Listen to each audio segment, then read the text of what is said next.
Olá, sejam bem-vindos. Hoje venho tentar responder a uma pergunta que me chega muitas vezes ao consultório e também online através do blog. É possível perdoar uma traição?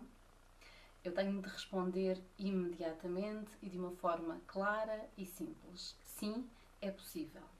Claro que nem todas as pessoas são capazes de perdoar uma traição, mas é possível.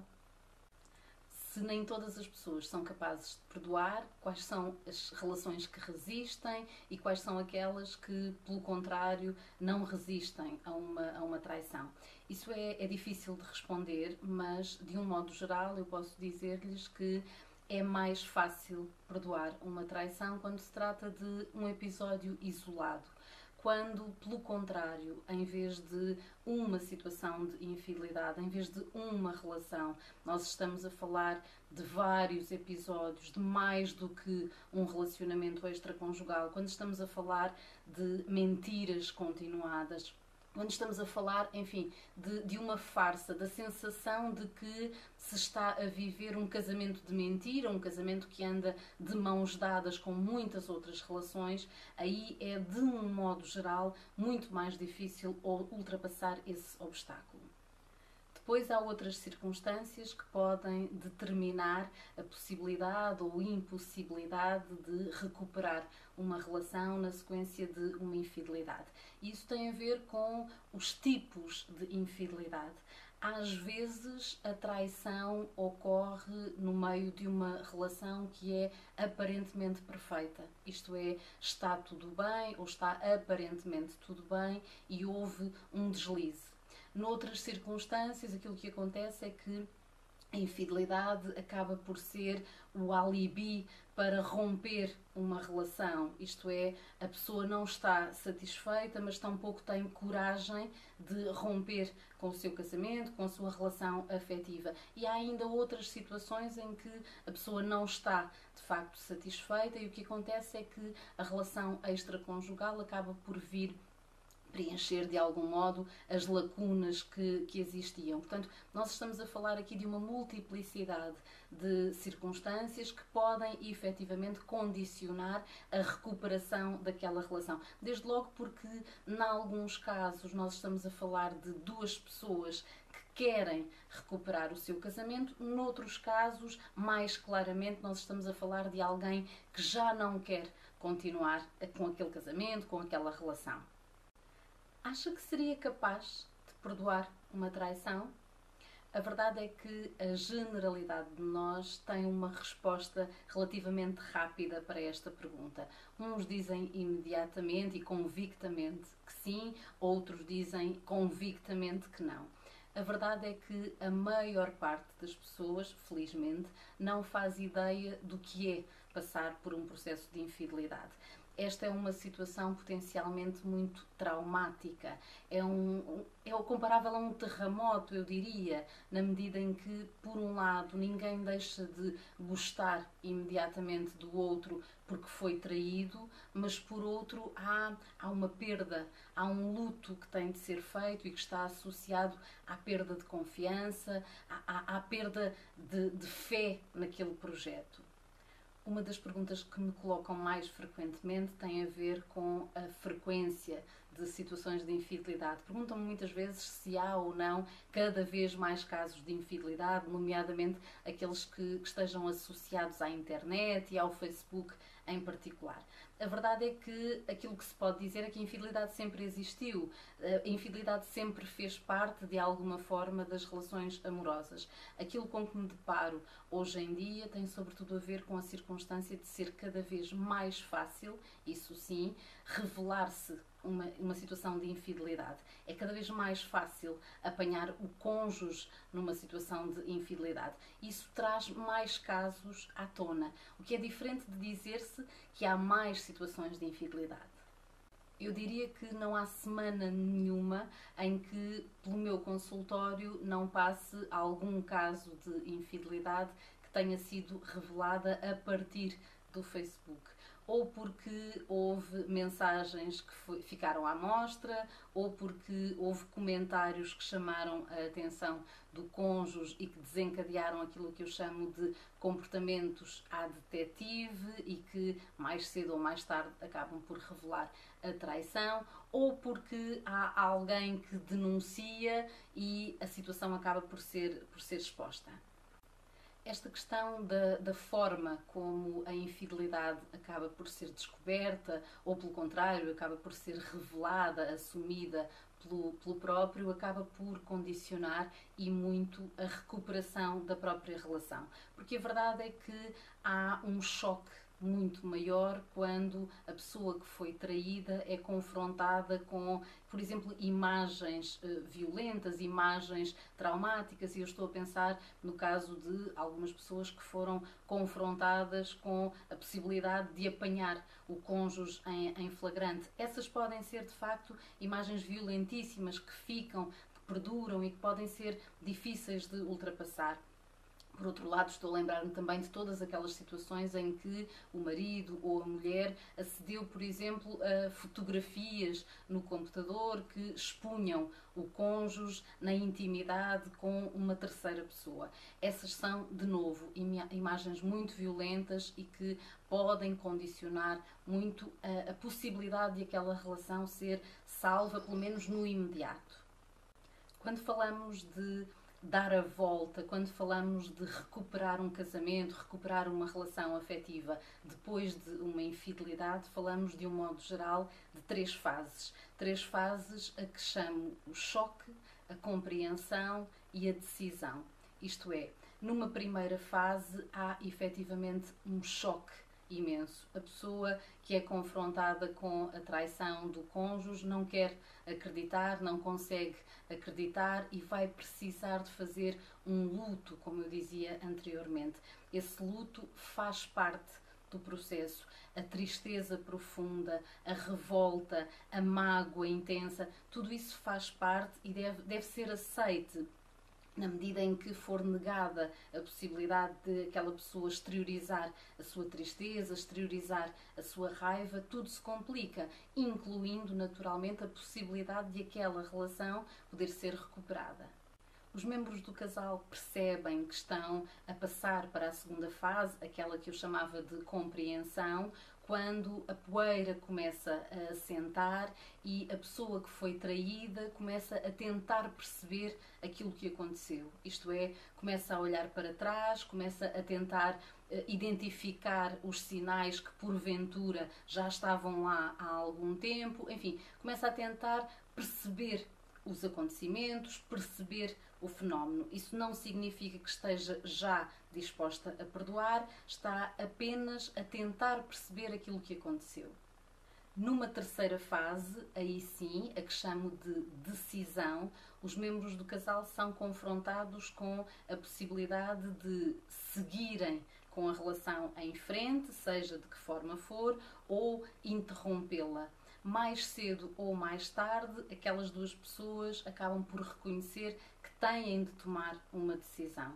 Aquilo que acontece é que, já nesta terceira fase, muitas vezes, aquelas duas pessoas fazem a escolha de recuperar a relação, mas começam rapidamente a perceber que sozinhas não estão a conseguir fazê-lo. É aqui que entra muitas vezes a terapia de casal e, a propósito da terapia de casal nestas circunstâncias, importa dar já resposta a outra das perguntas com que sou muitas vezes confrontada. São mais os homens ou são mais as mulheres a pedir esta ajuda? São mais vezes as pessoas traídas ou as pessoas que traíram a fazer o telefonema para agendar a consulta? A verdade é que há casos que se encaixam em qualquer uma destas categorias, isto é, às vezes, muitas vezes, é efetivamente a pessoa que foi traída que toma a iniciativa de o fazer, porque a pessoa assume que quer perdoar, tem vontade de perdoar, mas não está a conseguir fazê-lo. Noutras vezes é a pessoa que traiu, é essa a pessoa que toma a iniciativa, porque assume o seu erro, assume que quer reconquistar o cônjuge, mas reconhece que não está a ser fácil fazê-lo sozinho e, portanto, opta por fazer este telefonema, por fazer este pedido de ajuda. São tanto os homens como as mulheres a solicitar a ajuda da terapia de casal em resposta a uma situação de infidelidade. Aquilo que muitas vezes ouço em terapia são as mulheres a queixar-se de já terem sugerido antes, muito antes do episódio de infidelidade, este recurso. Isto é, a terapia de casal acaba por ser uma ajuda que infelizmente é mais vezes reconhecida tardiamente pelos maridos do que pelas mulheres. Felizmente, há cada vez mais casais que reconhecem neste recurso uma fortíssima possibilidade de concretizarem as mudanças que ambicionam para a sua relação, nomeadamente aquelas que permitam recuperar de uma traição. Quando falamos de recuperar uma relação na sequência de uma situação de infidelidade, falamos de um modo geral de 4 passos básicos. O primeiro diz respeito ao reconhecimento do erro. Isto é muito diferente de assumir a culpa. É fundamental que quem traiu reconheça que, independentemente dos problemas que pudessem existir na sua relação, aquela foi uma escolha sua, foi um erro seu.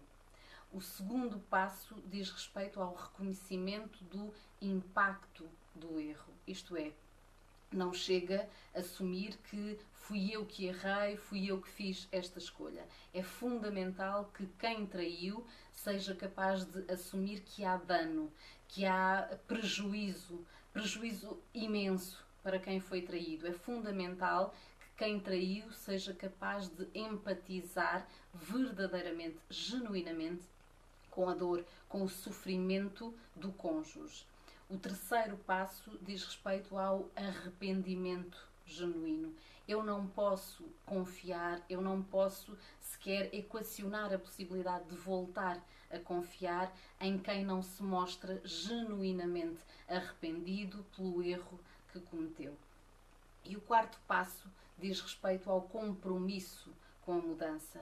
Isto é, se nós semearmos sempre a mesma coisa, nós vamos colher sempre a mesma coisa. E, portanto, perdoar e tentar colocar um ponto final naquilo que correu mal não chega. Isto é preciso que os membros do casal reconheçam que vão ter de se comprometer com algumas mudanças para que a relação passe a estar imunizada em relação à possibilidade de novas traições, de novas relações extraconjugais.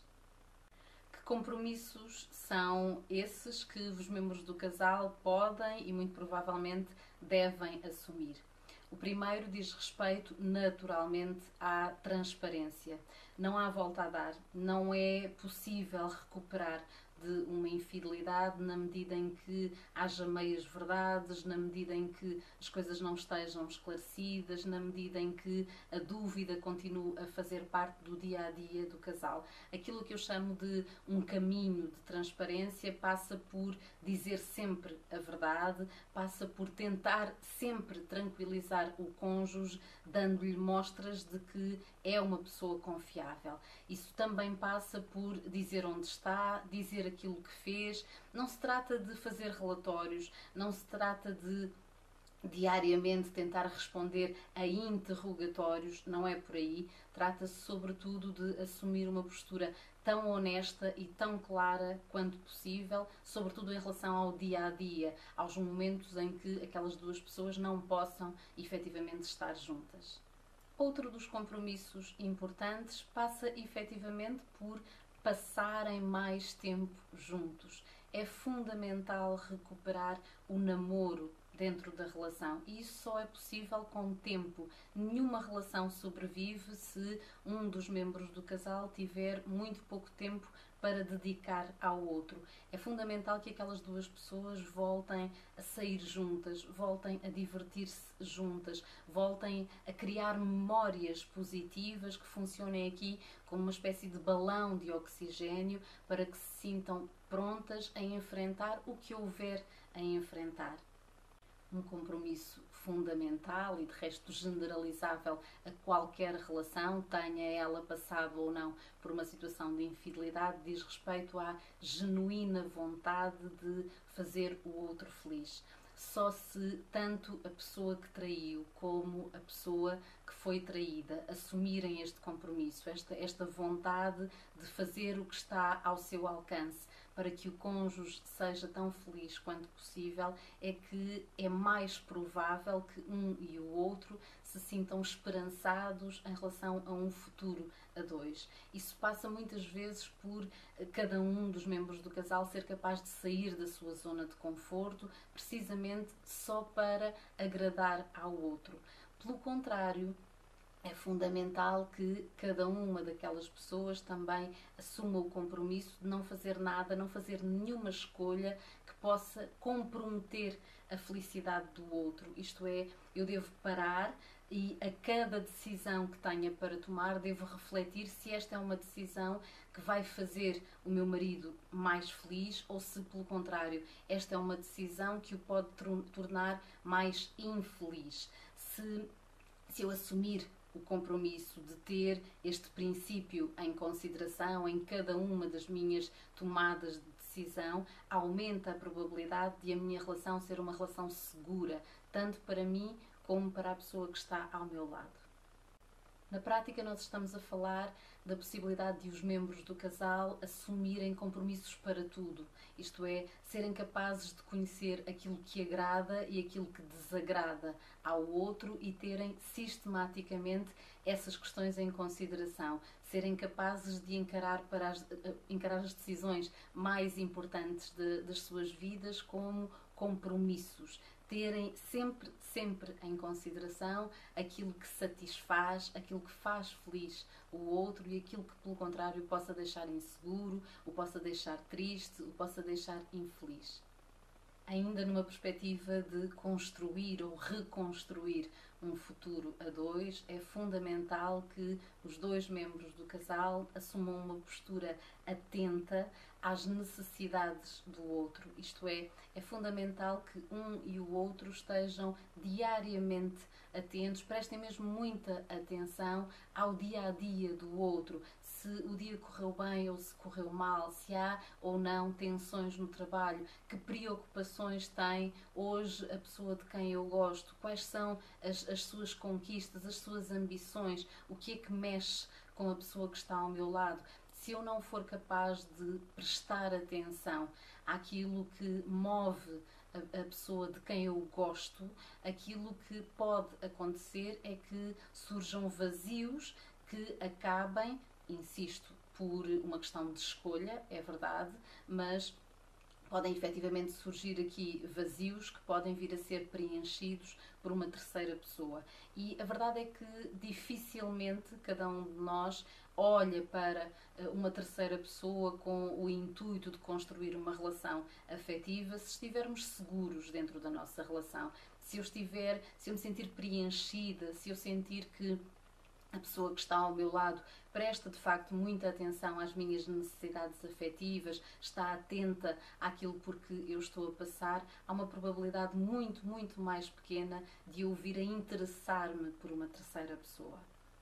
A maior parte das pessoas escolhe dizer sim à pergunta que eu coloquei inicialmente. Isto é, a maior parte das pessoas traídas acabam por escolher perdoar o cônjuge e tentar salvar a relação. Isso não significa que todas consigam fazê-lo, isso não significa de todo que seja fácil fazê-lo. A verdade é que quando duas pessoas que estão juntas e que querem continuar juntas porque reconhecem que continuam a gostar uma da outra, pedem a ajuda da terapia de casal, tudo se torna mais fácil.